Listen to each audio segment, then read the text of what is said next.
I'm Sophia, 21, and I never imagined my own family would humiliate me at my father's funeral. Aunt Patricia practically spat the words, "Poor Sophia," still pretending she's important. My Uncle Richard added fuel to the fire. Her father was nobody, a fifth-rate criminal who died without a dime. The entire family nodded in agreement, whispering about my pathetic bloodline. My cousin Jake sneered, "At least we come from respectable people." Then 3 black SUVs pulled up. Men in expensive suits stepped out, kissed my hand, and said, "Miss Sophia, the dawn is waiting." Everyone fell silent. Where are you watching from today? Drop your location in the comments below and hit that like and subscribe button if you've ever felt completely betrayed by family. You'll definitely want to stick around for what happened next. Let me take you back to how this all started. My name is Sophia Martinez, and up until 3 days ago, I thought I knew exactly who I was. The unwanted daughter, the family disappointment, the girl who inherited the wrong blood, as they loved to remind me. My father, Carlos Martinez, died last Tuesday from a heart attack. Sudden, unexpected, devastating. For 21 years, he'd been my entire world, the only person who ever truly loved me. After my mother died when I was 8, he raised me alone, always mysterious about his work but never letting me want for anything. He gave me the best education money could buy, hired 2 wonderful nannies who doubled as bodyguards, though I didn't understand why at the time, and made sure I learned 3 languages fluently. But he kept me completely separate from whatever business paid for our comfortable life. "Mija," he'd say when I asked questions, "some knowledge is a burden. Let me carry it so you don't have to." The family I'd grown up around, my mother's relatives, made no secret of their disgust with our situation. They lived in the same neighborhood, close enough that I couldn't escape their constant judgments and cruel comments about my father's mysterious income and lack of social standing. Every family gathering became an opportunity for them to remind me that I didn't belong. They'd praise each other's legitimate careers while making pointed comments about people who live in shadows and children who don't know where their money comes from. But nothing prepared me for the funeral. Standing in that receiving line, wearing the black dress my father had bought me for my college graduation, I watched his coffin being lowered into the ground while my mother's family treated his death like an inconvenience. "Well," Aunt Patricia announced loudly enough for the entire cemetery to hear, "at least now Sophia can stop living off dirty money and get a real job like the rest of us." Uncle Richard chuckled, "Assuming anyone will hire someone with her background. Criminal families tend to breed criminal children." My cousin Emma, who'd never worked a day in her privileged life, added, "It's actually kind of sad. She probably doesn't even know how to function in legitimate society." Each word felt like a physical blow, but I kept my composure.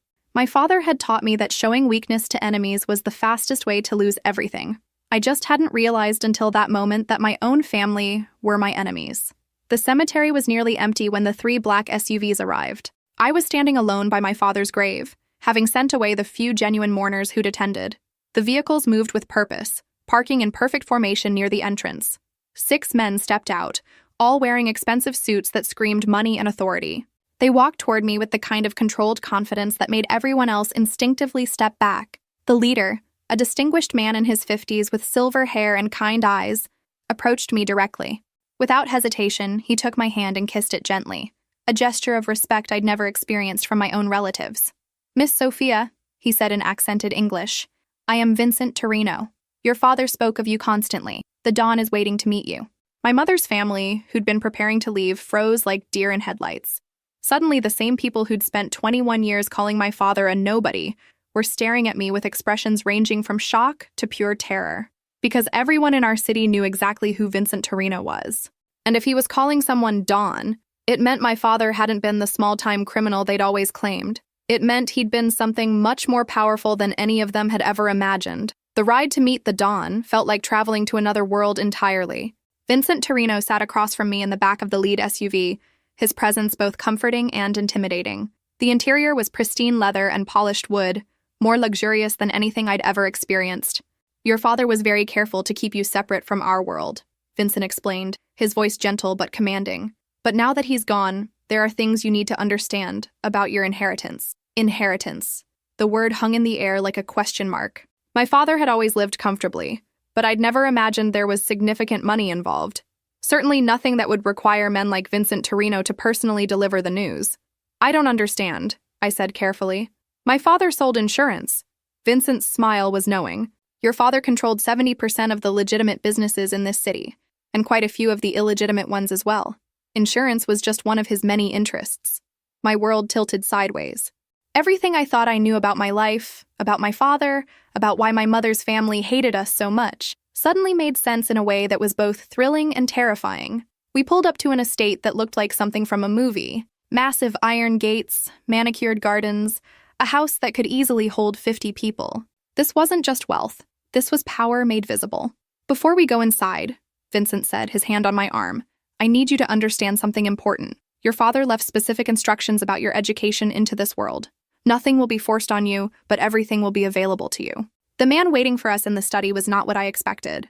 Don Alessandro Torino, Vincent's older brother, was in his 60s with white hair and gentle eyes that missed nothing. He stood when I entered, another sign of respect that my own family had never shown me. "Sophia Martinez," he said, taking my hands in his. "Your father was one of my closest friends for over 20 years.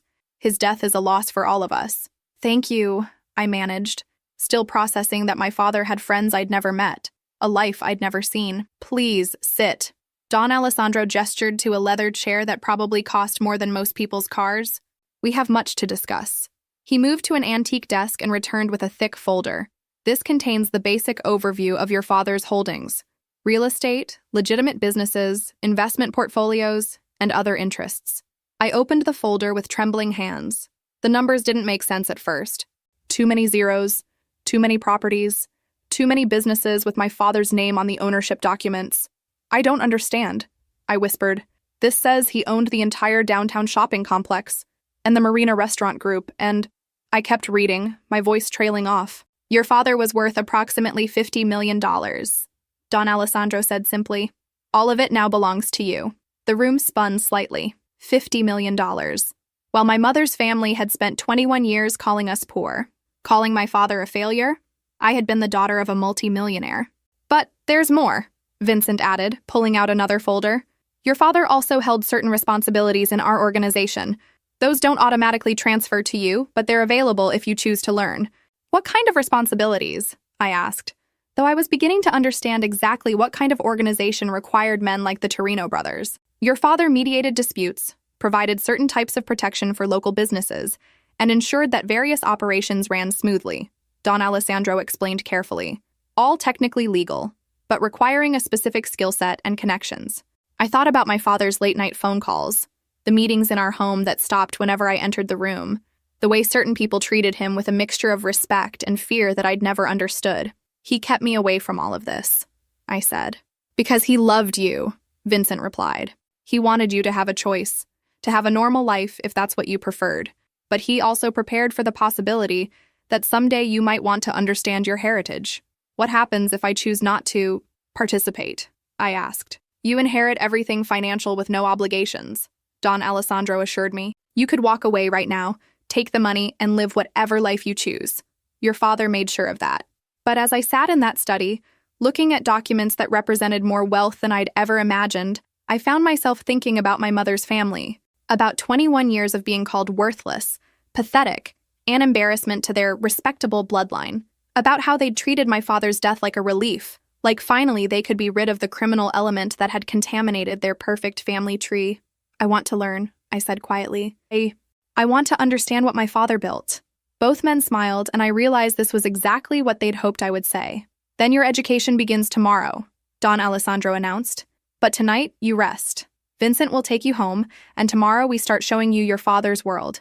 As we drove back through the city, past buildings and businesses that I now knew belonged to me, I felt something I'd never experienced before.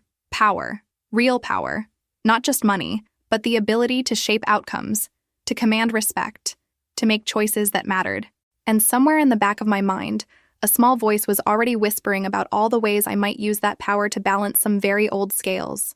The next morning, Vincent arrived at my house with coffee and a different kind of education. Instead of the imposing SUV, he drove a modest sedan, teaching me the first lesson of my new world: never be predictable. "Your father understood that real power comes from being underestimated," he explained as we drove through the city. "Let people think you're just a pretty girl with inherited money. They'll make mistakes, and mistakes create opportunities." Our first stop was Marina Restaurant Group headquarters, where I was introduced as the new owner to a staff who clearly already knew exactly who I was. The manager, a sharp woman named Isabella, walked me through operations with the kind of deference I'd never received in my entire life. Your father visited every location monthly, she explained, showing me financial reports that made my head spin. He knew every employee's name, every supplier's situation, every detail that mattered. I studied the numbers, remembering how my father had always been obsessed with details. Now I understood why. These weren't just restaurants, they were carefully orchestrated operations that provided cover for more complex activities. The books are immaculate, Isabella continued, because your father insisted on legitimacy wherever possible. Clean money, honest employees, quality service. The reputation protects everything else. Everything else. The phrase hung in the air, loaded with implications I was just beginning to understand. After lunch, Vincent took me to meet Thomas Chen, my father's accountant and financial advisor. Thomas had been managing the legitimate investments for 15 years, turning my father's initial capital into something approaching a small fortune through careful, legal means. Your father was adamant about one thing, Thomas explained as we reviewed portfolio statements.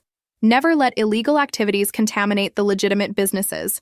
Keep them completely separate, completely clean. The wisdom of this strategy became clear as I looked at tax returns, audit reports, and financial statements that would pass any government scrutiny. My father had built an empire that could withstand investigation because half of it was entirely above board. So what's the other half? I asked Vincent as we left Thomas's office. That, he said with a slight smile, is tomorrow's lesson. But first, he had one more stop planned.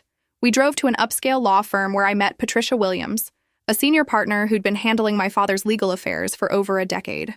Your father prepared extensively for this transition, Patricia explained, producing documents I'd never seen before. Wills, trusts, power of attorney arrangements, business succession plans, everything designed to ensure you inherited without complications. She handed me a sealed envelope with my name written in my father's distinctive handwriting. He asked me to give you this after your first day of education. I opened it with shaking hands, recognizing my father's voice immediately in the carefully chosen words. Mija, if you're reading this, then you've begun to understand the life I kept hidden from you. I hope you can forgive me for the deception, but I needed you to have a choice. You can walk away from all of this with the legitimate businesses and investments, worth enough to support you for life. Or you can embrace the full heritage I've left you. The choice is yours, and I will love you regardless. But if you choose to continue my work, remember this. Honor is everything, family loyalty is sacred, and never let anyone make you feel small again. You are the daughter of Carlos Martinez, and that name means something in this world. Use it wisely. Con amor, Papa. Sitting in Patricia's office, reading my father's final words, something crystallized inside me. For 21 years, I'd allowed my mother's family to define me as the daughter of a nobody, a criminal, someone to be ashamed of. But my father hadn't been a nobody. He'd been someone who commanded respect, built something lasting, created a legacy worth inheriting. And I was his daughter, the sole heir to everything he'd worked to build. Patricia, I said, folding the letter carefully, I want you to prepare some documents for me. What kind of documents? I'm going to make some changes to my father's will and estate planning. There are some people who need to understand exactly who they've been dealing with all these years. Vincent's expression grew interested. What did you have in mind? I thought about my cousin Jake, who'd spent the funeral making jokes about my criminal bloodline, about Uncle Richard, who'd called my father a failure, about Aunt Patricia, who'd said I needed to get a real job now that the dirty money was gone. I want them to know, I said simply. I want them to understand exactly what they lost when they decided I wasn't worth their respect. Patricia smiled. I think your father would approve of that. What's your timeline? Give me a few months to learn everything I need to know, I said. Then we'll see about arranging some family reunions. Have you ever discovered that everything you thought you knew about your life was wrong? Let me know in the comments below, and don't forget to hit that like button if you're ready to see some family get their comeuppance. The drive home was quiet. Both Vincent and I lost in our own thoughts. But as we pulled into my driveway, I realized something had fundamentally changed. This morning, I'd been Sofia Martinez, the ashamed daughter of questionable parentage. Tonight, I was Sofia Martinez, heiress to an empire, with the resources to reshape my entire world. And I was just getting started.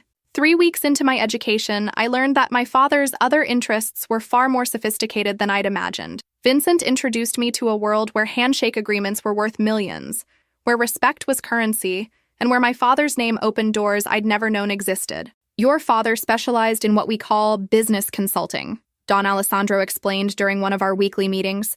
Local companies faced problems that traditional law enforcement couldn't solve. Your father solved those problems. I was learning the language, the careful way of describing activities that existed in gray areas between legal and illegal, protection services that prevented theft and vandalism, mediation services that resolved disputes before they escalated to violence, consulting services that ensured businesses operated without interference. It's about maintaining order, Vincent explained as we toured one of the warehouses. The police can't be everywhere. Courts are slow and expensive, but people still need help when problems arise. The warehouse was immaculate, filled with legitimate merchandise and operated by employees who greeted me with genuine respect. But I was beginning to understand that not all the problems my father solved involved merchandise that appeared on official inventory sheets. How much of it was actually illegal? I asked Vincent directly. He considered the question carefully. Your father was brilliant at finding ways to accomplish objectives without breaking laws. When laws were broken, it was usually by other people who chose not to accept his reasonable solutions to their problems. It was a distinction that mattered in this world. My father hadn't been a thug or a common criminal. He'd been a businessman who operated in spaces where traditional business couldn't function, providing services that people needed but couldn't get through official channels. The complexity became clear when I met David Rodriguez, who ran one of my father's consulting operations. David walked me through case studies that read like MBA scenarios with higher stakes. Local restaurant owner was being extorted by gang members, David explained, showing me files that were meticulously detailed. Police couldn't prove anything. Victims were too scared to testify. Your father arranged for the gang to receive a better offer from a rival territory, solving the problem without violence. And if they hadn't accepted the better offer? I asked. Then they would have faced consequences for their poor business decision, David replied diplomatically. I was beginning to appreciate my father's genius. He'd built a system that provided real value to clients while minimizing legal exposure and avoiding the crude violence that characterized less sophisticated operations. But the lesson that changed everything came during my 4th week, when Vincent took me to meet Marcus Thompson, the owner of Thompson Construction. Marcus was a hard-working man in his 50s who'd built a successful company from nothing. But when we arrived at his office, he looked haggard, stressed, like someone carrying a weight too heavy for his shoulders. "Miss Martinez," he said, standing when I entered his office. "I knew your father well. He was a good man who helped me more than once. Tell her about your current situation," Vincent suggested. Marcus's story was unfortunately familiar. A larger construction company had moved into the area and was using intimidation tactics to steal Thompson's contracts. They'd vandalized his equipment, threatened his workers, and had connections with city officials that made legal recourse impossible. "I've lost 3 major contracts in the past month," Marcus explained. "If this continues, I'll be bankrupt by Christmas. 27 employees will lose their jobs." "Have you gone to the police?" I asked. Marcus laughed bitterly. "The police chief's brother works for the company that's targeting me. They've made it clear that any complaints I file will be ignored." This was exactly the kind of situation my father had specialized in resolving, a legitimate businessman being destroyed by corruption and intimidation, with no legal remedy available. "What would my father have done?"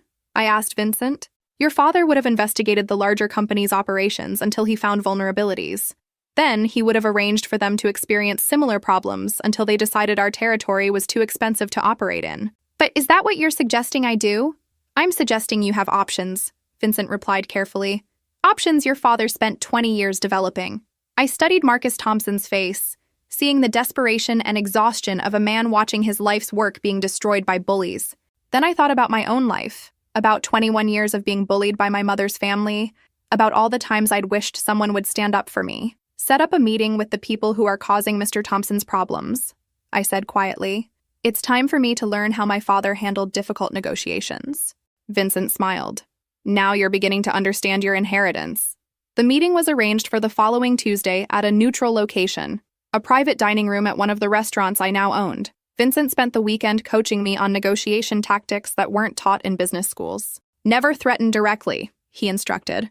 "Offer alternatives. Make it clear that cooperation serves everyone's interests while resistance creates complications. And if they refuse to cooperate, then they learn why your father was respected throughout this city," Vincent replied. Tuesday arrived with an early autumn chill that seemed appropriate for my first real test as Carlos Martinez's daughter. I dressed carefully in a conservative suit that projected authority without being ostentatious. My father had taught me that understated power was always more effective than obvious displays. The representatives from Atlantic Construction arrived precisely on time. 3 men in expensive suits who clearly expected to intimidate a young woman into backing down. They hadn't done their homework about exactly whose daughter they were meeting. "Gentlemen," I said, standing to greet them as Vincent made introductions. Thank you for taking time to meet with me. I understand there's been some confusion about territorial boundaries. Richard Atlantic, the company's vice president, smirked as he took his seat. Miss Martinez, I think there's been some misunderstanding. We're a legitimate business operating within our legal rights. If some local contractors can't compete, that's market forces. I appreciate your perspective, I replied calmly, but I think you may not fully understand the local business environment. My father spent 20 years building relationships in this community. Those relationships come with certain obligations. Your father is dead, Atlantic replied bluntly. Whatever arrangements he had don't concern us. The temperature in the room seemed to drop several degrees. Vincent's expression didn't change, but something in his posture shifted in a way that made all three men suddenly pay closer attention. Mr. Atlantic, I said, keeping my voice level.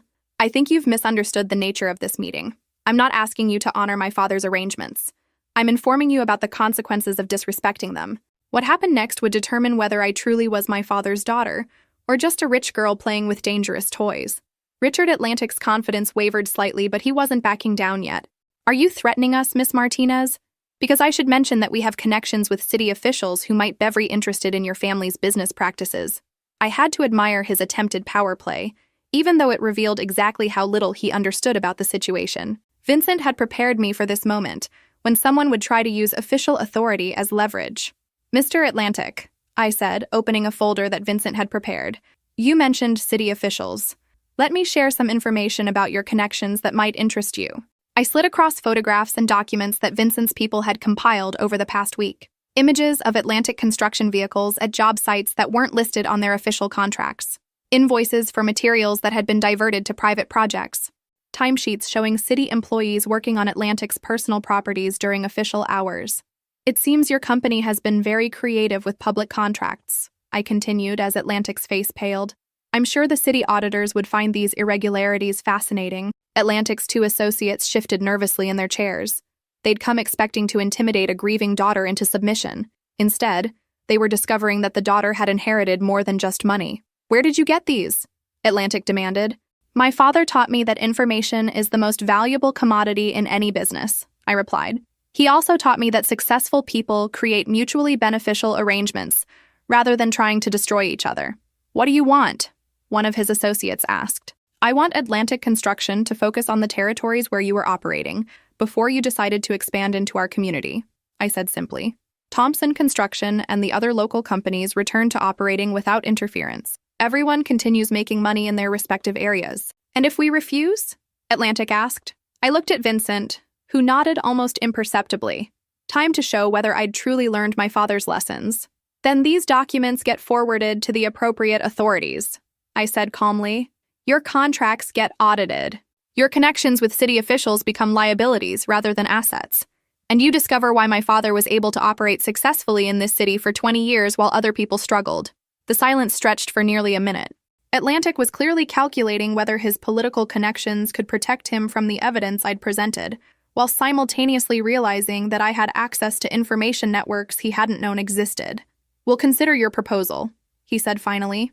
You have until Friday to withdraw from the Thompson contract and the two other disputed projects, I replied. After that, I assume you've chosen the more complicated path. After they left, Vincent and I sat in the private dining room reviewing what had just happened. My first real negotiation as my father's successor, and I'd managed not to embarrass myself or get anyone killed. How did I do? I asked. Your father would be proud, Vincent replied.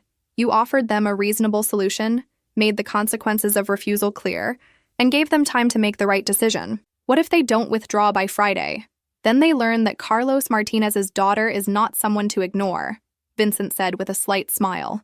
Thursday evening, Marcus Thompson called to tell me that Atlantic Construction had announced they were refocusing their operations and withdrawing from all local contracts. The harassment of his workers had stopped, and his equipment was no longer being vandalized. I don't know what you said to them, Marcus told me, but whatever it was, it worked. Thank you, Miss Martinez. Your father would be proud. Friday morning brought a more interesting development. Richard Atlantic called Vincent directly, requesting a meeting to discuss ongoing business relationships.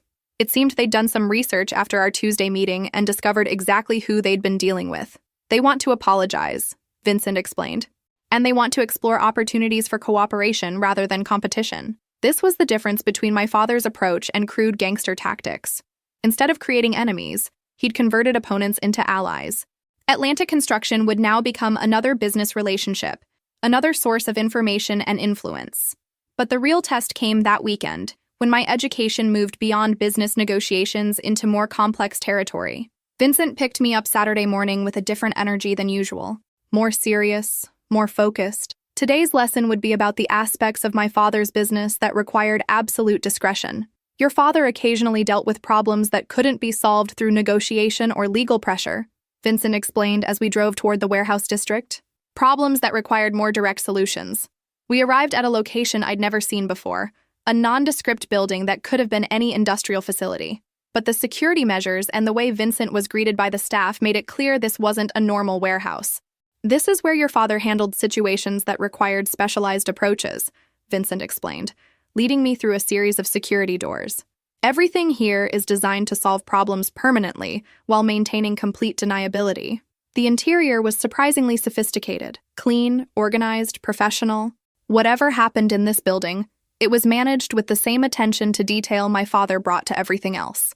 I need you to understand something important, Vincent said, stopping in what appeared to be an office area. Your father never enjoyed this aspect of the business. But sometimes, when people refused reasonable solutions and threatened innocent people, more permanent measures became necessary. I was beginning to understand why my father had kept me away from this world for 21 years. The weight of making decisions that could end lives, even lives of people who arguably deserved ending, was something he'd wanted to spare me from as long as possible. How often did he have to handle problems this way? I asked. Less than you might think, Vincent replied. Your father's reputation was usually enough to convince people to accept reasonable solutions. But when someone was determined to cause harm despite all warnings, he wouldn't let innocent people suffer. He showed me files documenting the rare cases when negotiation had failed. Drug dealers who'd targeted schools despite warnings. Corrupt officials who'd enabled abuse despite offers of alternative arrangements. Business owners who'd chosen to destroy competitors rather than compete fairly.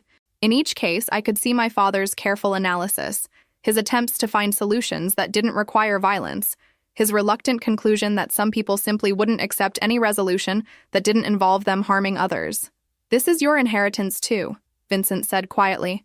The responsibility to protect people who can't protect themselves, even when it requires making difficult decisions. As we drove home, I realized my education was nearly complete. I understood the businesses, the relationships, the obligations, and the ultimate responsibilities that came with being Carlos Martinez's daughter. But more importantly, I was beginning to understand why my mother's family had always feared and resented my father. They'd sensed the power, even though they'd never understood its source or scope. Soon, they'd understand both. 2 months after my father's funeral, I was finally ready to begin reshaping my relationship with my mother's family. The education Vincent and Don Alessandro had provided was comprehensive, but more importantly, I'd proven to myself that I could handle the responsibilities that came with my inheritance. The Atlantic Construction situation had established my credibility within my father's organization. Word spread quickly through the appropriate channels that Carlos Martinez's daughter was not a powerless heiress playing with inherited toys. I was someone who understood the business and could execute effective strategies. But before dealing with my family, I needed to complete one more piece of my education. Vincent arranged for me to meet Elena Vasquez, a woman who'd worked with my father for over 15 years, managing what he called community relations. Elena was in her 40s, elegant and sharp-eyed, with the kind of quiet authority that made people pay attention without her having to raise her voice. She'd been one of my father's most trusted advisors, particularly when it came to managing public perception and political relationships. Your father understood that real power requires legitimacy, Elena explained as we met in her tastefully appointed office. People need to believe you deserve your position, that you've earned your influence through merit rather than inheritance alone. This was the sophisticated aspect of my father's operation that separated it from common criminal enterprises. He'd built genuine community support by solving real problems for ordinary people, creating a reservoir of goodwill that protected him from official interference. How do I establish that legitimacy? I asked. By continuing your father's work, Elena replied. The community needs to see that Carlos Martinez's daughter shares his values and his commitment to helping people who have nowhere else to turn. She showed me files documenting the community programs my father had quietly supported. Scholarship funds for students from struggling families, small business loans for entrepreneurs who couldn't qualify for traditional financing, legal assistance for people who couldn't afford proper representation. Your father never publicized any of this, Elena explained. But word spreads in communities when someone consistently helps without asking for recognition. That's how you build the kind of loyalty that lasts generations. I studied the documents, seeing another side of my father's character that explained why so many people had attended his funeral despite the mysterious nature of his business. He genuinely cared about improving people's lives, not just accumulating power and wealth. I want to continue all of these programs, I decided. And I want to expand them. Elena smiled. That's exactly what your father hoped you'd say. Over the following weeks, I threw myself into learning the community side of my inheritance. I met with scholarship recipients, visited small businesses my father had helped establish, and attended community meetings where I listened more than I spoke. The experience was revelatory. For 21 years, my mother's family had insisted that my father was a nobody, a criminal who contributed nothing to society. But everywhere I went, I met people whose lives had been improved by his quiet generosity. Marcus Thompson introduced me to other business owners who'd received help when banks turned them away. A high school guidance counselor showed me thank you letters from students whose college dreams had been made possible by my father's scholarship fund. A legal aid attorney explained how my father's contributions had allowed them to represent victims of domestic violence who couldn't pay for proper advocacy. Your father never wanted credit, the attorney explained. He just wanted problems solved and people helped. That's what made him special. By November, 3 months after my father's death, I felt ready to begin the next phase of my plan. It was time for my mother's family to discover exactly who they'd been disrespecting for 21 years. The opportunity presented itself when my cousin Jake called me for the first time since the funeral. His voice had an artificial friendliness that immediately put me on alert. "Sophia, I've been thinking about you," he said. "I know things were tense at the funeral, but we're still family. Maybe we could get together sometime." Interesting. Jake had never shown the slightest interest in spending time with me before my father's death. Now, suddenly, he wanted to maintain family connections. "What did you have in mind?" I asked neutrally. "Well, actually, I was hoping you might be able to help me with something. I'm starting a new business venture and I could use some investment capital. Since you probably inherited some money from your father," there it was.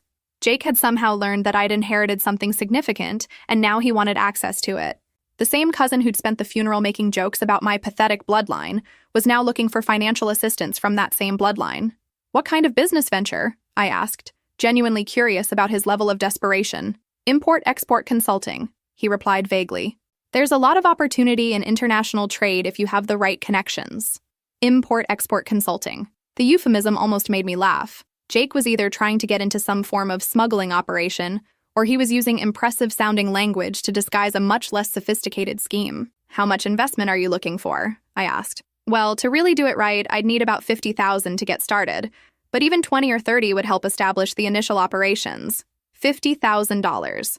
To Jake, this probably seemed like an enormous amount of money. He had no idea that I could write a check for $50,000 without even noticing the impact on my account balance. "That's interesting," I said. "Let me think about it. Why don't you put together a business plan and we can meet to discuss it properly?" The eagerness in his voice was almost pathetic. "Really?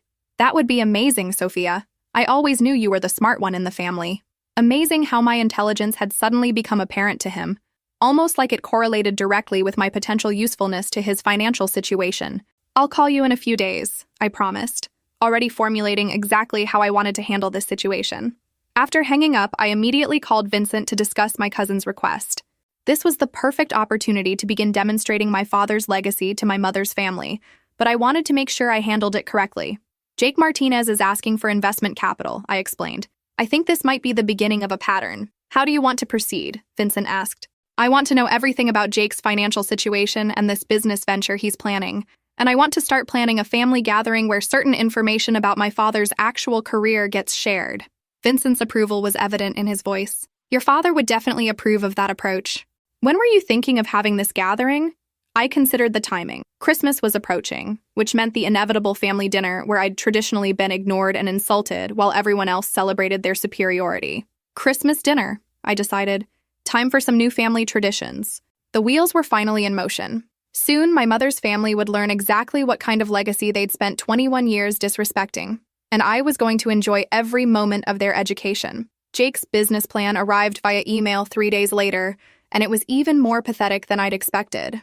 6 pages of buzzword-filled nonsense about leveraging international market inefficiencies and providing consultative solutions for cross-border commerce optimization. Translation: he wanted to buy cheap goods from overseas and mark them up dramatically while calling himself an international business consultant.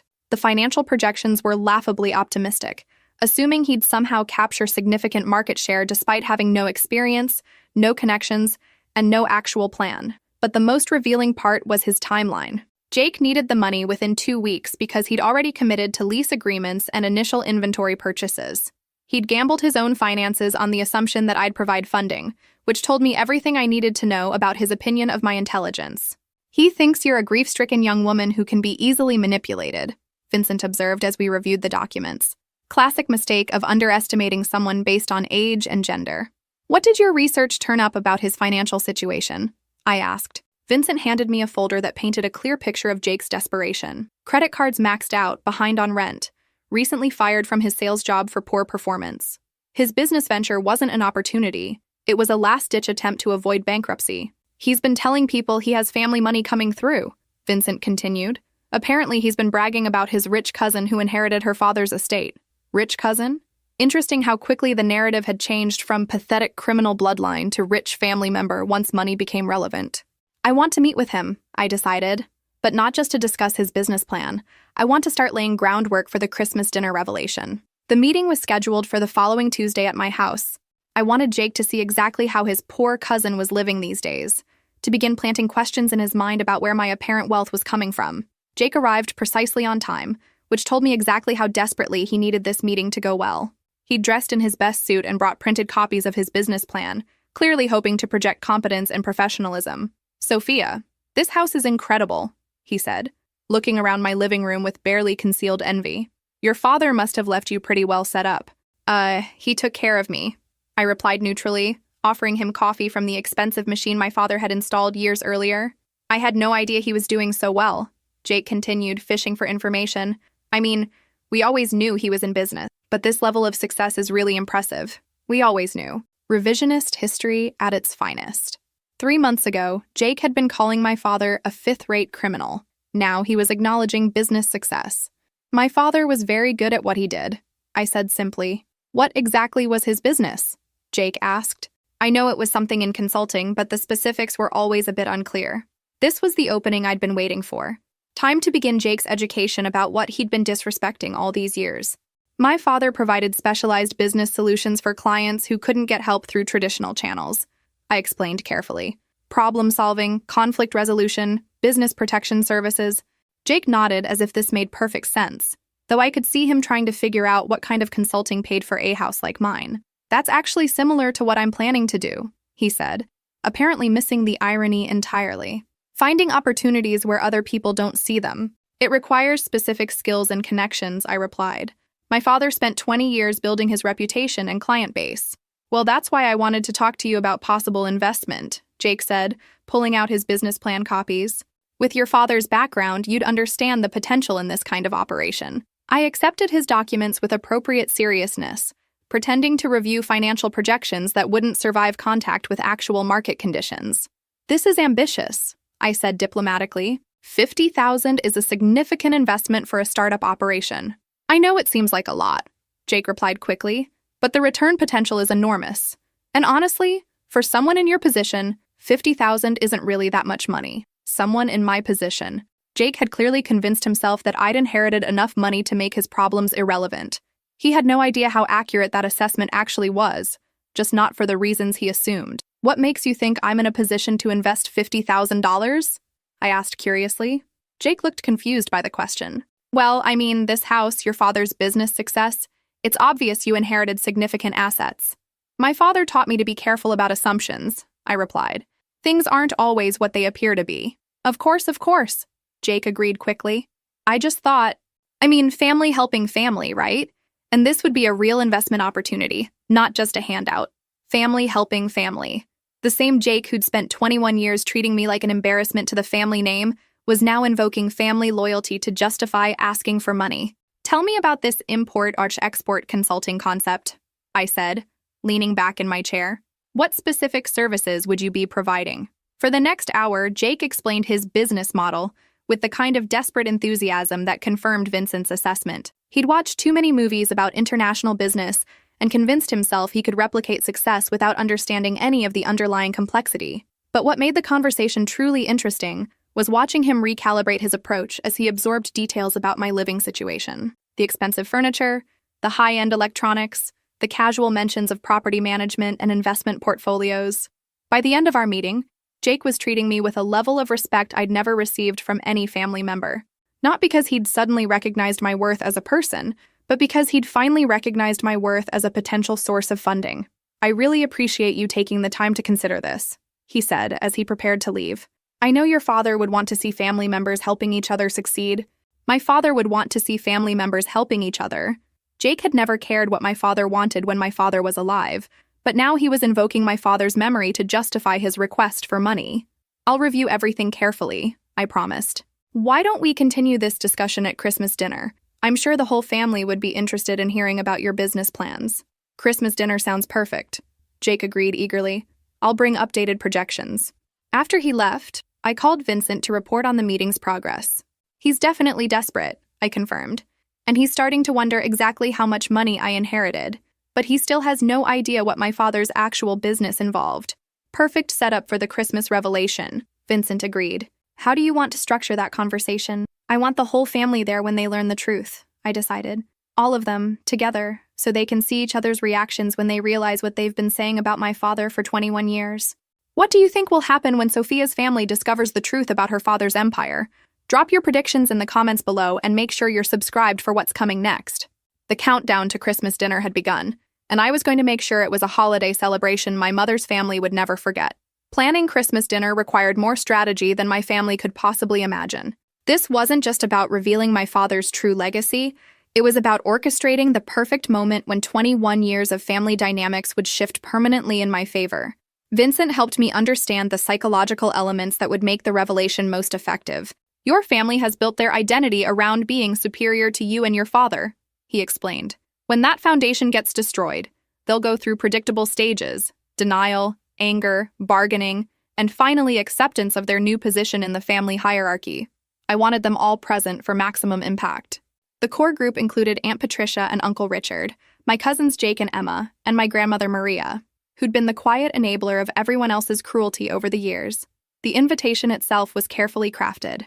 I called each family member personally, explaining that I wanted to host Christmas dinner at my house as a way of honoring my father's memory and bringing the family together during this difficult time. "Of course, dear," Aunt Patricia had said with condescending sweetness. "It's wonderful that you're ready to rejoin the family. Your father's death must have been such a wake-up call about what really matters." Wake-up call, indeed, just not in the way she imagined. Jake was particularly enthusiastic about the dinner invitation, clearly viewing it as an opportunity to discuss his business proposal in front of family members who might apply additional pressure for me to invest. "I'm bringing those updated financial projections," he reminded me during our confirmation call.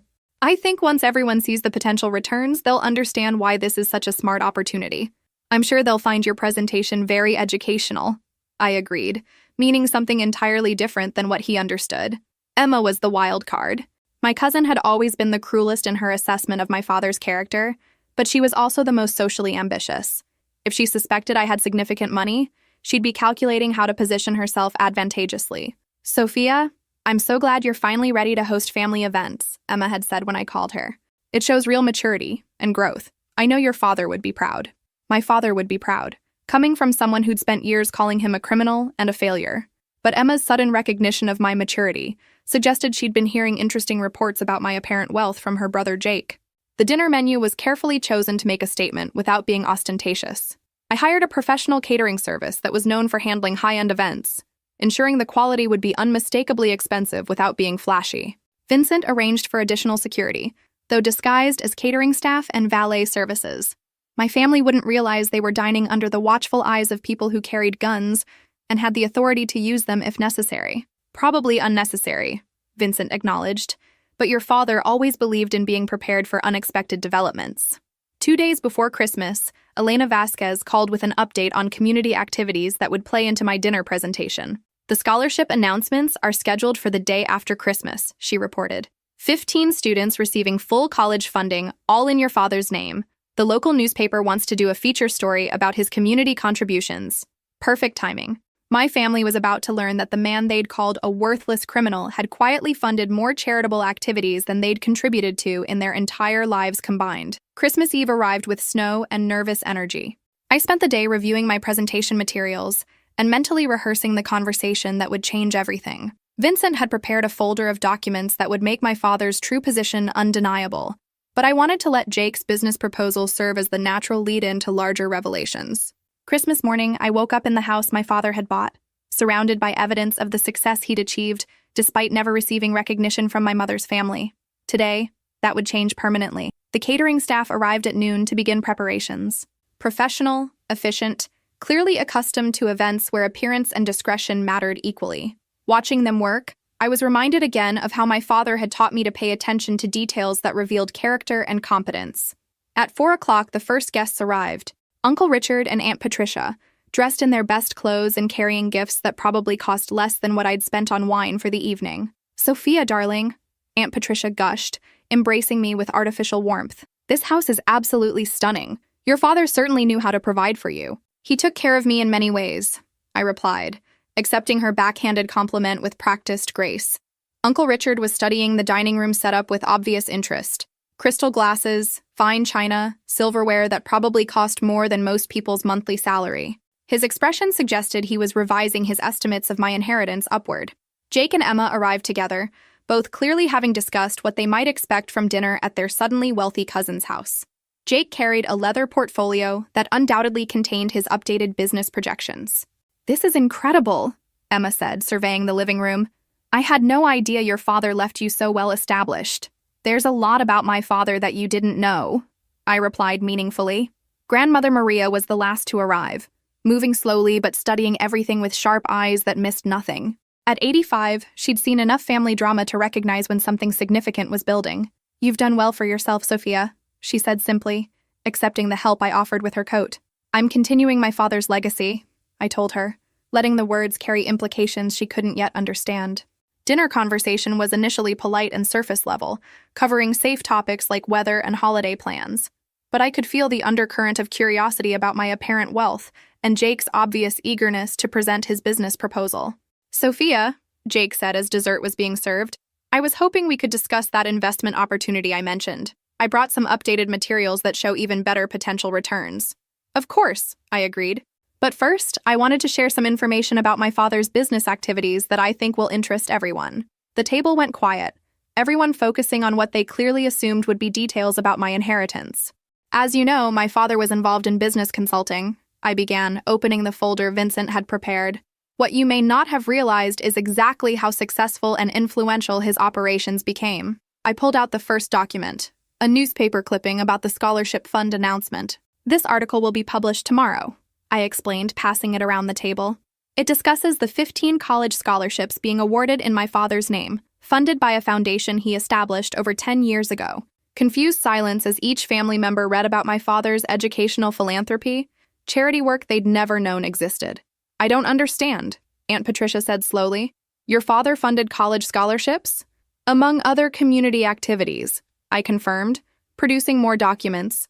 Business development loans for struggling entrepreneurs, legal assistance for families who couldn't afford proper representation, medical bill assistance for people facing bankruptcy due to healthcare costs. The expressions around the table were shifting from confusion to something approaching shock as they processed evidence of my father's extensive charitable activities. "But how," Uncle Richard began, then stopped as the implications began crystallizing. "How did a fifth-rate criminal afford to fund all these programs?" I finished his question. "How did a nobody build the kind of wealth necessary to establish permanent charitable foundations?" The moment of truth had arrived, and I was ready to show my family exactly who they'd been disrespecting for 21 years. The silence around the dinner table was thick enough to cut as my family processed the evidence of my father's extensive philanthropy. I could see them trying to reconcile their long-held beliefs about his character with documentation of genuine community contributions. "I think," I continued calmly, "it's time you understood what my father's business actually involved." I reached for the next set of documents in Vincent's carefully prepared folder. Business licenses, partnership agreements, property deeds, all bearing my father's name and representing legitimate enterprises worth millions of dollars. "Marina Restaurant Group," I said, sliding the ownership documents across the table. 17 restaurants throughout the city employing over 300 people. My father was the sole owner. Jake picked up the papers with trembling hands, studying financial statements that showed annual revenues exceeding $15 million. This can't be right, he whispered. These numbers are substantial, I confirmed. The restaurant group was just one of his holdings. There's also Martinez Properties, 47 commercial and residential buildings throughout the metropolitan area. Emma's face had gone completely pale. You're saying Uncle Carlos was a millionaire? Multi-millionaire, I corrected gently. With extensive business interests, political connections, and a reputation for solving problems that other people couldn't handle. I let that last phrase hang in the air, loaded with implications they were just beginning to grasp. What kind of problems? Grandmother Maria asked quietly, her sharp eyes studying my expression. The kind that required special expertise, I replied carefully. My father provided consulting services for situations where traditional business approaches weren't effective. Uncle Richard was studying the property documents, his hands shaking slightly as he recognized addresses throughout the city, buildings he'd driven past for years, never knowing they belonged to the brother-in-law he'd spent decades calling a failure. Vincent Torino sends his regards, by the way, I mentioned casually, pulling out my phone to show a recent text message. He's been helping me learn about my father's business relationships. The name Vincent Torino had the effect I'd expected. Everyone at the table recognized it, and suddenly the full scope of what they'd been ignorant about became crystal clear. Vincent Torino, Aunt Patricia repeated in a voice barely above a whisper. As in the respected businessman who's been helping me understand my inheritance, I confirmed, along with his brother Don Alessandro, who spoke beautifully at a private memorial service you weren't invited to. The final piece clicked into place. For 21 years, they'd assumed my father was a small-time criminal because they'd been too arrogant and narrow-minded to investigate what his business actually involved. In reality, he'd been a significant figure in the city's most powerful organization, someone who commanded respect from politicians, business leaders, and people they'd never imagined knowing personally. Sophia, Jake said, his voice strained, are you saying your father was… I'm saying my father was Carlos Martinez, I replied simply. A name that means something in this city, something you never bothered to learn about because you were too busy feeling superior to take him seriously. Emma began crying quietly, finally understanding the magnitude of their family's ignorance and the consequences of 21 years of condescension. Why didn't he ever tell us? Uncle Richard asked. Why would he? I responded. You made it clear from the beginning that you had no respect for him or his work. He kept his business separate from family because family had already rejected him. I stood up, moving to the window that overlooked the garden my father had designed, giving them time to process the complete reversal of everything they'd believed about our family dynamics. Jake, I said, turning back to the table, I understand you have a business proposal that requires $50,000 in investment capital. Jake looked up miserably, clearly realizing that his entrepreneurial dreams were about to be crushed under the weight of 21 years of family history. Yes, he admitted quietly. I've reviewed your business plan, I continued, and I'm afraid I can't support it. Not because I lack the funds, $50,000 is pocket change compared to what I inherited, but because I don't invest in businesses run by people who've spent years disrespecting my father's memory. The word shit like physical blows. Jake's face crumpled as he realized his financial salvation had just evaporated due to his own past behavior. However, I continued, I'm not entirely unsympathetic to family members facing financial difficulties. A spark of hope flickered in several pairs of eyes around the table. So I've decided to offer assistance, but with conditions that reflect the new reality of our family situation. I returned to my seat, enjoying the complete attention I now commanded from people who'd spent decades ignoring my existence. Jake, your business plan is terrible, but your desperation is real. I'm prepared to offer you a job with one of my companies. Entry level, of course, since you have no relevant experience. The salary will be enough to resolve your immediate financial crisis. A job? He repeated blankly. Working for me, I clarified. Taking direction from me, following policies I establish. Just like hundreds of other employees in the businesses I now control. The power dynamic had shifted completely. Jake would never again be in a position to condescend to me about anything, because he'd be dependent on my goodwill for his livelihood.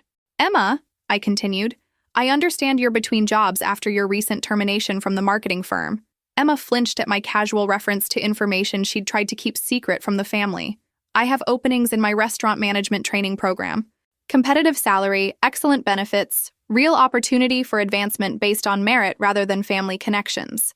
You'd hire me? Emma asked uncertainly. I'd give you a chance to prove yourself, I corrected.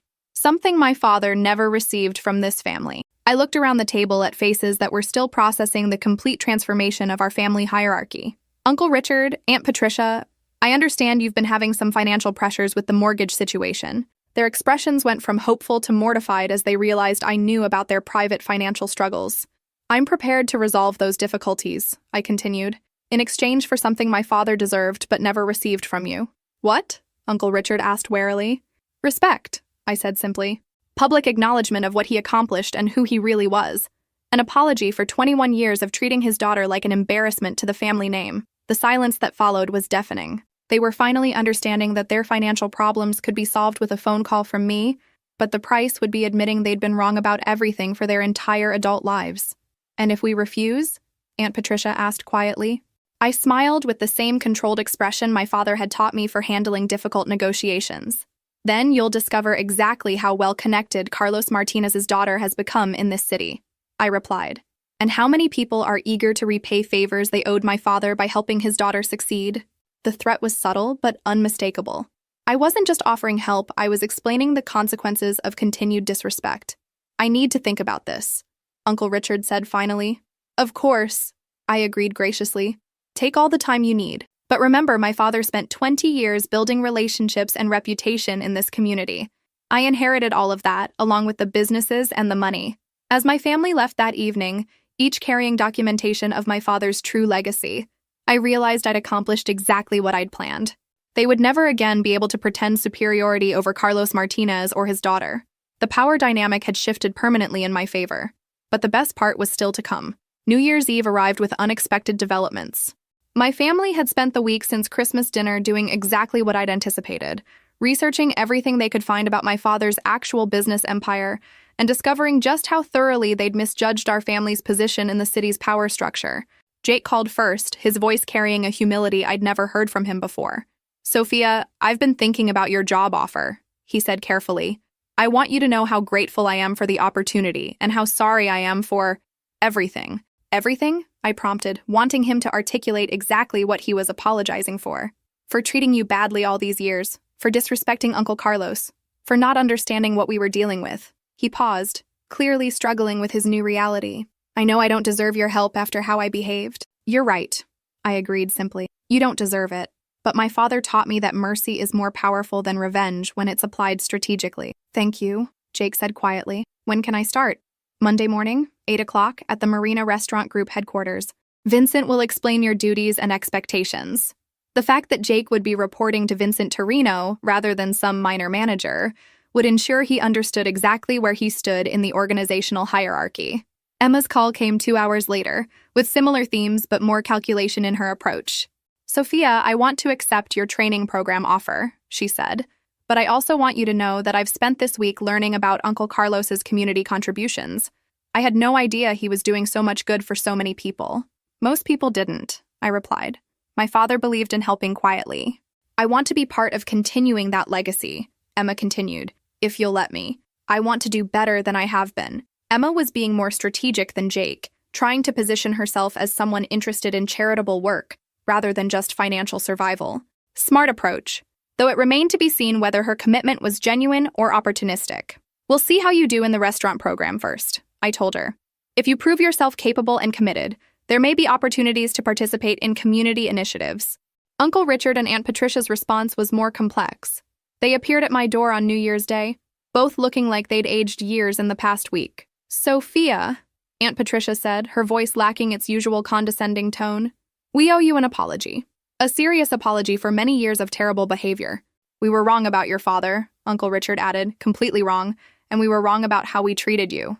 I invited them in, curious to see how they would handle this conversation. Pride was clearly warring with financial necessity, creating internal conflict that showed on their faces. I've been researching your father's business activities, Uncle Richard continued as we sat in my living room. The legitimate holdings, the community programs, the charitable foundations.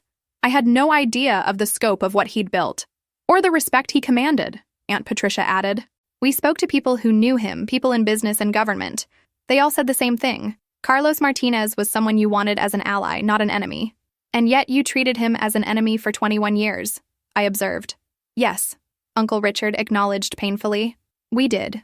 Because we were arrogant and ignorant and too proud to admit we didn't understand what we were seeing. Aunt Patricia was crying quietly.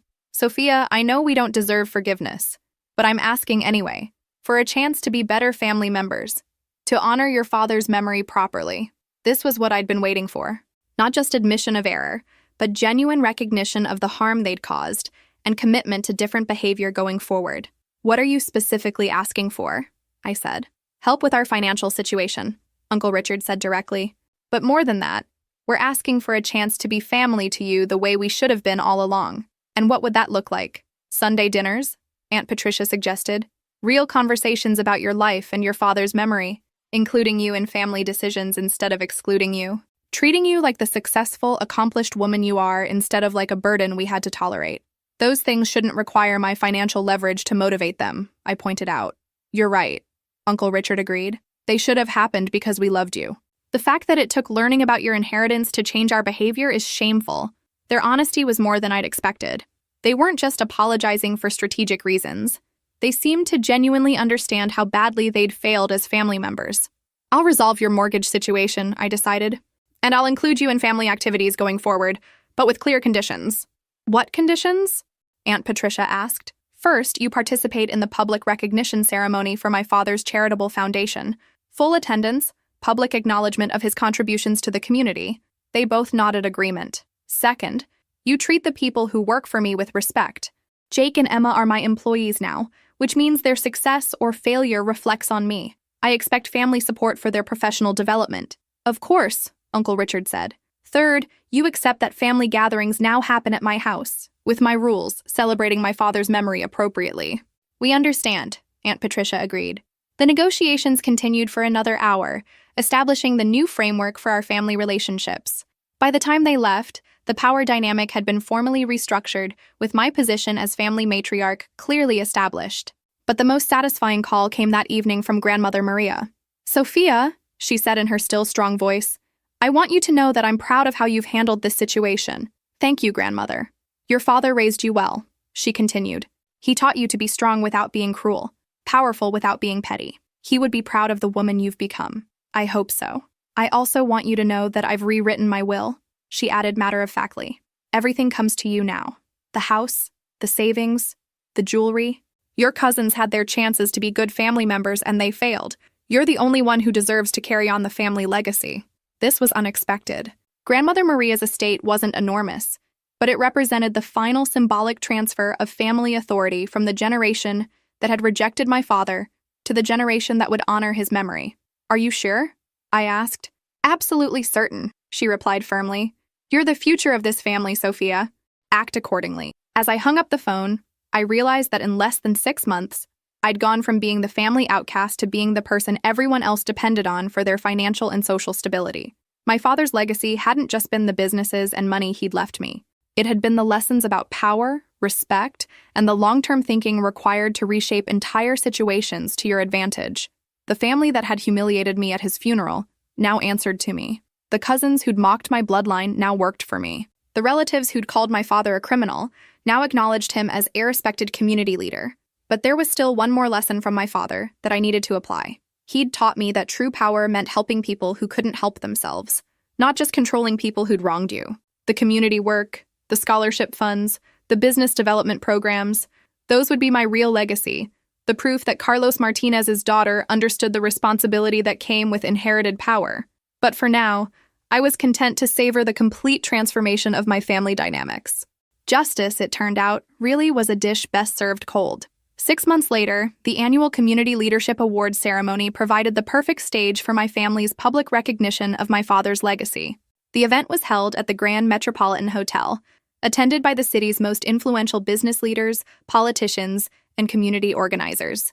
I sat at the head table, wearing the elegant black dress and diamond necklace my father had given me for my college graduation.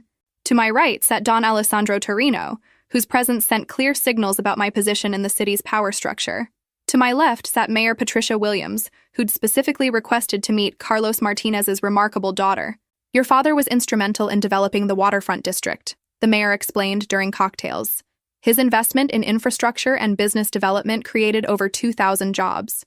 The city owes him a debt of gratitude. From across the room, I could see my family clustered near the Martinez Community Foundation display, all wearing their best clothes and expressions of newfound pride in my father's accomplishments. Jake looked the part of a successful restaurant manager, which he'd become during his 6 months working for Vincent. The experience had been educational for him in ways beyond business operations. He now understood exactly what kind of organization had employed his uncle, and what kind of respect that organization commanded throughout the city. "Miss Martinez," he'd said during our monthly check-in meeting, "I want you to know how much I've learned about Uncle Carlos this year. Vincent and the other managers have told me stories about his generosity and leadership that I never knew." Emma had embraced her role in the restaurant training program with surprising enthusiasm, discovering she had genuine talent for hospitality management. More importantly, she'd volunteered to help coordinate the foundation's scholarship selection process, showing real commitment to continuing my father's charitable work. "I understand now why Uncle Carlos kept his community activities private," she'd told me recently. "It wasn't about recognition, it was about results, helping people without making them feel obligated or embarrassed." Uncle Richard and Aunt Patricia had transformed themselves into model family members, hosting Sunday dinners where they proudly discussed my father's business acumen and community contributions. Their mortgage troubles were a distant memory, replaced by genuine gratitude and determination to make up for decades of poor behavior. "Ladies and gentlemen," the ceremony announcer called, "please welcome tonight's keynote speaker, Sofia Martinez, president of the Martinez Community Foundation." I approached the podium with confidence my father had taught me to project, looking out at an audience that included judges, city council members, business executives, and community leaders. 6 months ago, these people had never heard of Sofia Martinez. Tonight, they were applauding my foundation's work with genuine respect. "Thank you for honoring my father's memory through your support of community development initiatives," I began, my voice carrying clearly through the ballroom. Carlos Martinez believed that success meant nothing unless it improved other people's lives. I spoke for 15 minutes about the scholarship programs, business development loans, and legal assistance projects my father had quietly funded for over 2 decades. The audience listened with the kind of attention reserved for speakers who commanded genuine authority. This year, we're expanding our programs to include vocational training for young adults, small business mentorship, and emergency assistance for families facing medical financial crises, I continued. These initiatives honor my father's belief that community investment creates lasting prosperity for everyone. As I concluded my remarks, the applause was enthusiastic and sustained. But what mattered most was the expression on my family's faces, as they watched respected community leaders treat me as an equal, as someone whose opinions and commitments carried weight in shaping the city's future. After the ceremony, the networking reception provided opportunities for conversations that would have been impossible 6 months earlier. "Miss Martinez," approached Councilman David Rodriguez, "I'd like to discuss the waterfront redevelopment project. Your father's input was invaluable during the planning stages, and we'd welcome your participation in the next phase." "I'd be honored to continue my father's involvement," I replied, understanding that this was far more than a polite invitation. The city government was formally acknowledging my father's role in major development decisions and offering me a seat at the table where those decisions were made. Vincent appeared at my elbow with perfect timing. "Sophia, there are some people from the Port Authority who'd like to meet you." As I moved through the reception, being introduced to officials and business leaders, I caught glimpses of my family watching with expressions ranging from amazement to pride. They were finally seeing their previously despised family member being treated as a significant figure in the community their father had always claimed didn't respect us. The most satisfying moment came when Richard Atlantic, the construction company executive who'd tried to intimidate me months earlier, approached with obvious nervousness. "Miss Martinez," he said respectfully, "I wanted to express my appreciation for the professional way you handled our territorial disagreement last year. Atlantic Construction would welcome opportunities to bid on foundation construction projects." "I'll consider it," I replied coolly, enjoying his discomfort as he realized he was now asking for work from someone he'd previously tried to bully.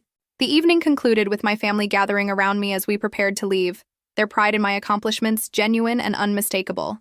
"Sophia," Grandmother Maria said, taking my arm as we walked to the cars, "your father would be so proud of what you've built on his foundation." "I'm just continuing his work," I replied. "No," she corrected firmly, "you're expanding it, making it bigger and better than he ever imagined possible."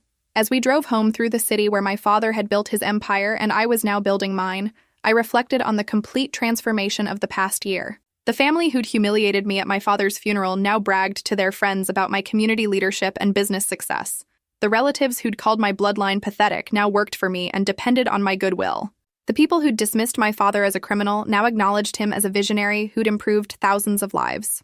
But more than revenge or family reconciliation, I'd discovered the true power of my inheritance, the ability to make positive changes in people's lives, to solve problems that traditional institutions couldn't address, to honor my father's memory through actions rather than words. The scared, ashamed girl who'd stood by my father's grave 9 months ago had evolved into someone who commanded respect through competence, generosity, and the careful application of inherited influence.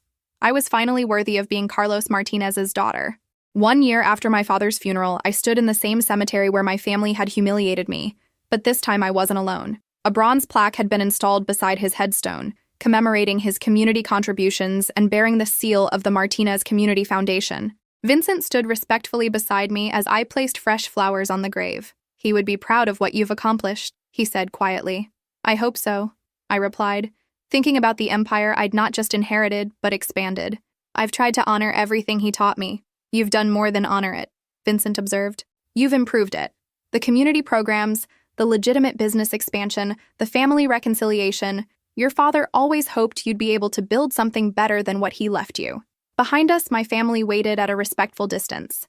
Uncle Richard and Aunt Patricia, who now managed the foundation's financial operations with dedication that had surprised everyone. Jake, who'd been promoted to regional manager after proving his competence and commitment. Emma, who was opening our 3rd community center next month. But the most significant change was grandmother Maria, who'd become my closest advisor and fiercest supporter. At 86, she'd found new purpose helping coordinate the foundation's senior services programs. "Your father spent 20 years building power in the shadows," she'd told me recently. "You've spent 1 year bringing that power into the light and using it for good. That's evolution, not just inheritance." The morning ceremony was small and private, but the afternoon event would be very different. We were hosting the annual Martinez Foundation Community Day, expecting over 500 attendees for food, entertainment, and the announcement of our largest scholarship program expansion yet. As we prepared to leave the cemetery, my phone buzzed with a text message that made me smile.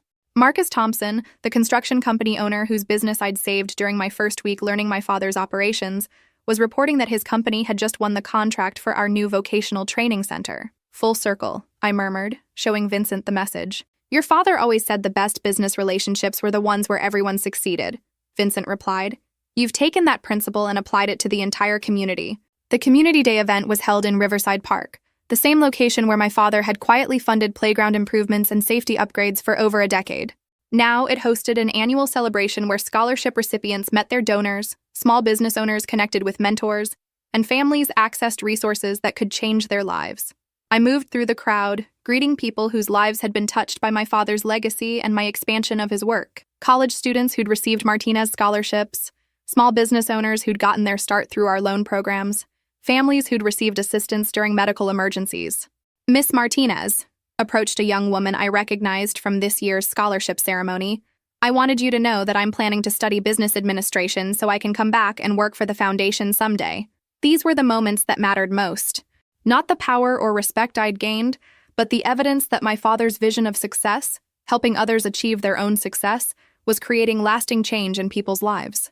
The afternoon's highlight was the announcement of our new partnership with the city's community college system, providing full tuition coverage for any graduate of our vocational training programs who wanted to continue their education. This expansion represents a 300% increase in our educational support programs, I announced to the assembled crowd. It's what my father would have wanted, creating pathways to success for anyone willing to work for it. As the celebration continued into the evening, I found myself thinking about the girl who'd stood humiliated and alone at her father's funeral 12 months ago.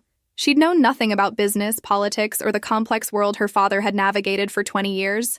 That girl had been defined by other people's opinions, limited by their expectations, diminished by their cruelty. The woman I'd become was defined by results, limited only by her imagination, strengthened by every challenge overcome.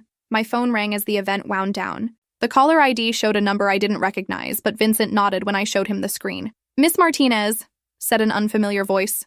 "This is Detective James Morrison with Metro Police. I'm calling because we have a situation that requires someone with your particular expertise and community connections." "What kind of situation?" I asked, though I was already beginning to understand what this call represented. Drug dealers targeting the elementary school near the waterfront. Traditional law enforcement approaches haven't been effective, and the community leaders suggested we reach out to you for advice on alternative solutions. This was the moment my education had been preparing me for. A problem that required my father's kind of creative problem-solving, but applied with the community support and legitimacy I'd built over the past year.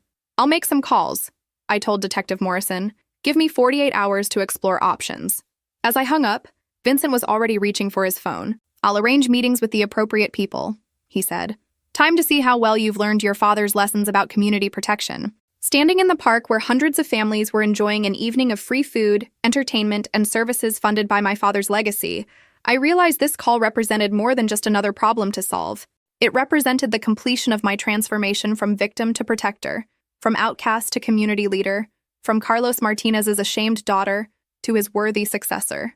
My family approached as the park began emptying, their faces glowing with pride at the success of the evening's celebration. "Sophia," Jake said, "I want you to know how grateful I am for everything you've done for all of us this year. Not just the jobs and financial help, but the chance to be better people. To be part of something meaningful," Emma added. "I never understood what Uncle Carlos was building until I saw what you're building on top of it. We owe you more than we can ever repay," Aunt Patricia said, her voice thick with emotion, "for forgiving us, for including us, for showing us who we could be instead of punishing us for who we were." "Family helps family," I replied, using the words they'd once spoken so easily, but never truly understood. That's what my father taught me, even when his own family didn't reciprocate. As we drove home through the city where my father had spent 20 years building influence, and I'd spent 1 year legitimizing it, I thought about the conversation I'd be having with Detective Morrison in 48 hours. My father had solved problems through careful analysis, strategic relationships, and the judicious application of pressure when necessary. I would solve this new problem using the same methods, but with advantages he'd never possessed: community support, government cooperation, and the ability to work openly rather than in shadows. The scared, ashamed girl who'd been humiliated at her father's funeral had become the woman who commanded respect at City Hall, who could mobilize resources to protect children, who could build lasting change instead of just managing temporary solutions. If this story resonated with you, make sure to like and subscribe for more real-life stories about transformation, family dynamics, and the power of perseverance. Drop a comment about your own experiences with family members who underestimated you. I was finally, completely proudly Carlos Martinez's daughter, and I was just getting started.